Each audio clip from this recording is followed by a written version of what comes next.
जय श्री कृष्ण मित्रों, स्वागत है आप सभी का पुनः आपके अपने YouTube चैनल पर। मित्रों, त्रिया चरित्र की एक ज्ञानवर्धक कहानी आज मैं आपको सुनाने जा रहा हूं। उम्मीद करता हूं कि यह कहानी आपको बहुत पसंद आएगी। आपसे निवेदन है कि कहानी को पूरा अवश्य सुने, क्योंकि मित्रों यह कहानी आपको बहुत अच्छी जानकारी और सीख देकर के जाएगी। कहते हैं, कुटिल स्त्रियों के चरित्र को ब्रह्मा भी नहीं समझ पाए, मनुष्य की तो बात ही क्या है। तो आइए मित्रों समझते हैं। इस कहानी के माध्यम से एक बार एक सन्यासी तीर्थ यात्रा के लिए जा रहे थे। चलते चलते रास्ते में ही शाम हो गई और फिर उन्होंने एक सराय की तरफ जाकर देखा। एक बुनकर अपनी स्त्री के साथ कहीं जा रहा था। सन्यासी ने उस आदमी से कहा, भाई मैं एक यात्री हो, आगे मुझे बहुत दूर जाना था और रात्रि हो जाने के कारण मैं अब आगे नहीं जा सकता। आज की रात आप मुझे अपने घर में ही गुजार लेने दो, सुबह मैं यहां से चला जाऊंगा। सन्यासी के इस प्रकार निवेदन करने पर बुनकर ने सोचा, चलो कोई बात नहीं, शाम के समय आप मेरे द्वार पर आए हो, आप मेरे अतिथि हो और अतिथि की सेवा भगवान की सेवा कहलाती है। उसने अपनी स्त्री से कहा, प्रिय, आज की रात यह सन्यासी हमारा अतिथि है, तुम इसे लेकर घर लौट जाओ और इसके भोजन पानी और लेट में बैठने की व्यवस्था करना। तब तक मैं दूसरे गांव से मदिरा पीकर अभी आता हूं। इतना कहकर वह व्यक्ति चला गया। इधर उसकी पत्नी सन्यासी को लेकर घर लौट आई और मन ही मन बहुत खुश होने लगी, क्योंकि वो स्त्री चरित्रहीन थी। उसने सोचा कि मैं जल्दी जल्दी सन्यासी के भोजन पानी और सोने की व्यवस्था करके अपने प्रेमी से मिलने जाऊंगी। और सच कहा है कि जिस दिन आकाश बरसाओ, बादलों से घिरा हो, गहरा अंधेरा छाया हो, अंधेरे के कारण गली में आवागमन न हो और पति प्रदेश गया हो, तो स्त्रियों के मन व्यभिचार का हो जाता है। मित्रों कहते हैं, उल्टा स्त्रियों का अपने पतियों में तो अनुराग नहीं होता, इसके विपरीत पर पुरुषों में उनकी आसक्ति खूब होती है। पर पुरुषों के लिए श्रृंगार करने में उन्हें बहुत रुचि रहती है और अपने पति का प्रिय वचन भी कड़वा लगता है। ऐसी स्त्रियां जिनका मन दूसरे पुरुषों में रमता है, वे अपने कुल का विनाश भी देख सकती हैं, लोक निंदा भी सह सकती है, बंधन में भी पड़ सकती है और किसी के प्राण भी चले जाएं तो भी वे भी हंसकर स्वीकार कर लेती हैं। मित्रों, पति के जाते ही उस दूषित चरित्र स्त्री ने सन्यासी को भोजन कराकर और उसका बिस्तर करके उनसे कहा, सन्यासी जी मैं थोड़ी देर के लिए अपनी सहेली के घर जा रही हूं, उससे मिलकर मैं अभी लौट आओगे, तब तक आप घर में आराम से विश्राम करें। इतना कहकर वह श्रृंगार आदि करने के बाद अपने मित्र से मिलने चल दी। जैसे ही वह घर से निकलकर चली, सहयोग से उसका पति उसे सामने से आता हुआ दिखाई दिया। पति को देखकर डर के मारे एकदम पीछे लौटकर भागी और जल्दी जल्दी अपने श्रृंगार को बिगाड़कर पहले की तरह बनकर घर में आकर बैठ गई। उसका पति नशे में धुत था, लेकिन फिर भी उसने समझ लिया कि उसकी स्त्री उसे देखकर लौटकर क्यों भागे, और थोड़ी देर पहले तो वह उसे साधारण वेशभूषा में छोड़ गया था, पर इतनी जल्दी यह श्रृंगार करके आभूषण पहनकर कहां जा रही थी। वो उसकी कुटिल मंशा को समझ गया था, क्योंकि उसकी शिकायतें वह लोगों के मुख से पहले भी सुनता रहा था। उसने घर में घुसते ही क्रोध भरी नजरों से उसे देखते हुए उससे पूछा, हे दुष्टा, तो इस समय कहां गई थी? पत्नी कहने लगी, कैसी बात करते हो, मैं भला कहां जाऊंगी, लगता है शराब के नशे में तुम्हारी आंखों को धोखा हो गया है। पति बोला, एक कुल कलंकिनी, तुम्हारे लोकापवाद को मैं बहुत दिनों से सुनता रहा हो और आज मैंने तुझे अपनी आंखों से जाते हुए देख लिया। अब मुझे पूरा विश्वास हो गया है कि तू मेरी आंखों में धूल झोंक कर किसी और से मिलने जाती है। आज मैं तेरा अच्छा इलाज का लूंगा। मित्रों, इतना कहकर उस बुनकर ने अपनी स्त्री को खूब डंडों से पीटा और उसे घर के खंभे से बांध कर खड़ा कर दिया। शराब के नशे में धुत होने के कारण वह भी जाकर सो गया। इधर एक औरत उसकी सहेली थी। जब उसने उसके पति को शराब के नशे में सोते हुए देखा तो मौका पाकर वह अपनी सहेली से मिलने गई और बोली, हे सखी देवदत्त, तुम्हारा मित्र तुम्हारी प्रतीक्षा कर रहा है, तुम शीघ्र गृह उसके पास जाओ, वह बहुत गुस्से में है।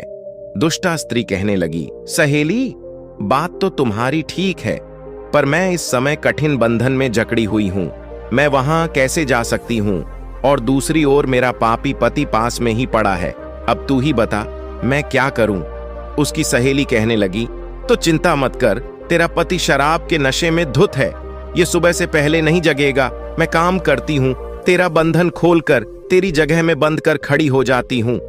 तू अपने मित्र से मिलकर शीघ्र मेरा बंधन आकर खोल देना। अपनी सहेली की बात उसे अच्छी तरह समझ में आ गई थी। उसने वैसा ही किया।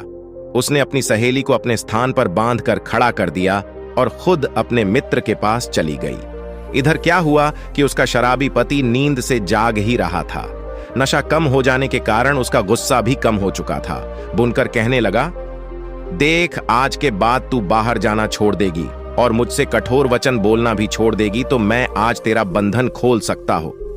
पर उस बेचारे को क्या मालूम था कि जिसकी वह बंधन खोलने की बात कर रहा है वो मेरी स्त्री नहीं बल्कि उसकी सहेली है। आवाज पहचाने जाने के कारण उसकी बात का कोई जवाब नहीं दिया। बुनकर ने फिर वही बात दोहराई, पर वो फिर भी कुछ नहीं बोली। उसको निरुत्तर देखकर बुनकर को फिर गुस्सा चला जा रहा था। उसने गुस्से में एक धारदार हथियार से उसकी नाक काट डाली और उसे गाली देता हुआ फिर सो गया। इधर वो सन्यासी ये सारी कहानी देख रहा था। उधर काफी देर के बाद जब बुनकर की स्त्री लौट कर आई तो उसने अपनी सहेली से पूछा, सहेली, तू ठीक तो है? मेरे जाने के बाद यह पापी जागा तो नहीं? तो उस औरत ने बोला, बहन, तू मेरा बंधन खोल, तेरे पति ने तो तेरे धोखे में मेरी नाक काट डाली। बुनकर की स्त्री ने अपनी सहेली का बंधन खोला और उसे उसके घर भेज दिया।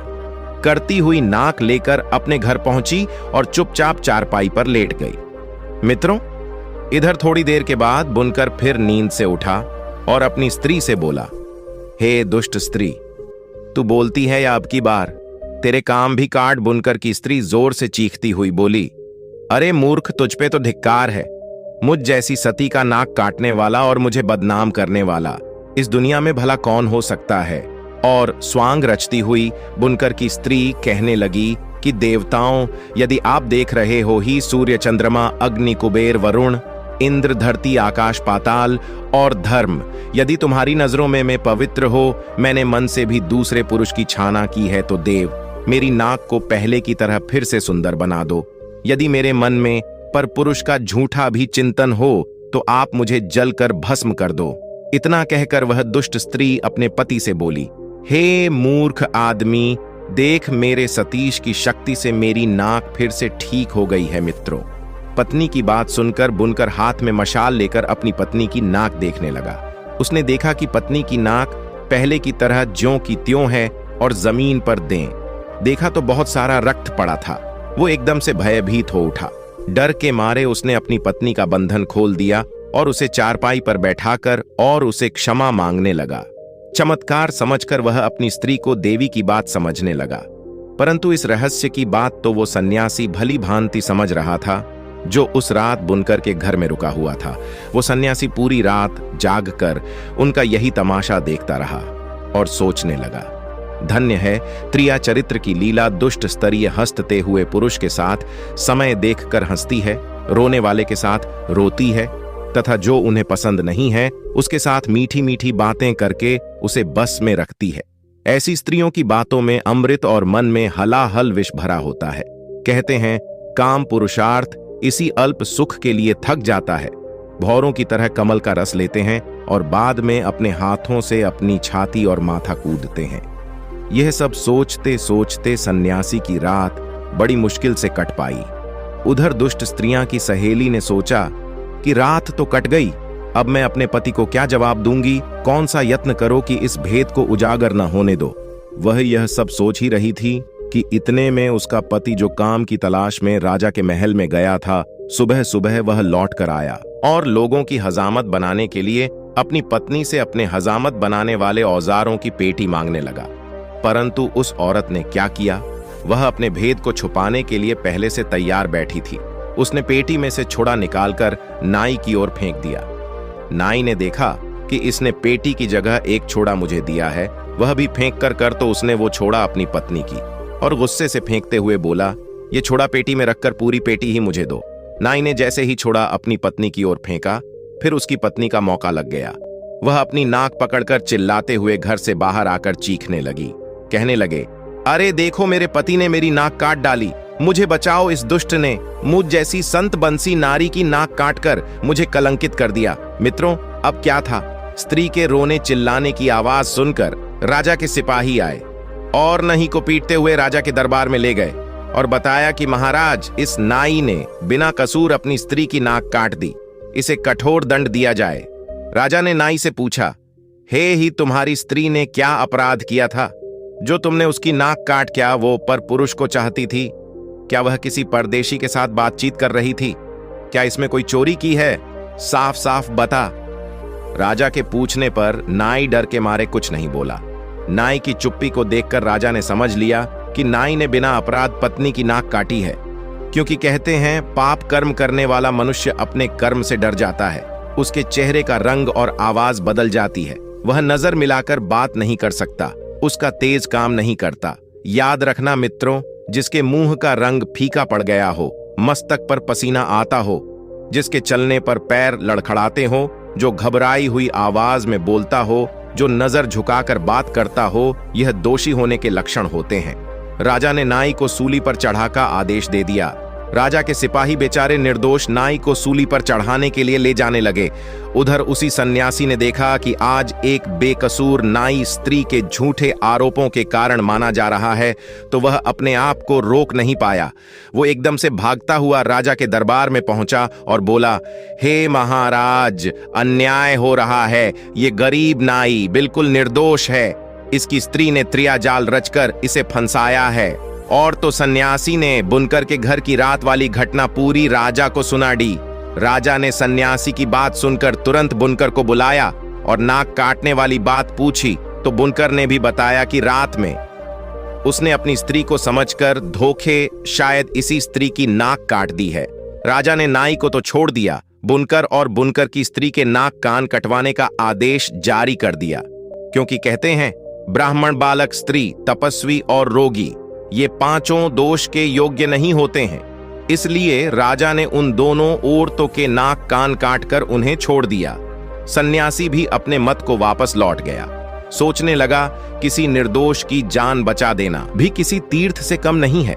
जैसी करनी वैसी भरनी। दोस्तों, दुष्ट स्त्रियों के चरित्र को देवताओं ने भी नहीं समझ पाया। मित्रों, यह कहानी आपको कैसी लगी? आप हमें कमेंट के माध्यम से जरूर बताइए और हो सके तो अपने मित्रों को भी शेयर करना और हमारे चैनल को सब्सक्राइब अवश्य करना। और दोस्तों, सच्ची श्रद्धा से कमेंट में जरूर लिखें, जय श्री राम, जय हनुमान। साथ ही देवों के देव हर हर महादेव सदैव आप पर अपनी कृपा बनाए रखें।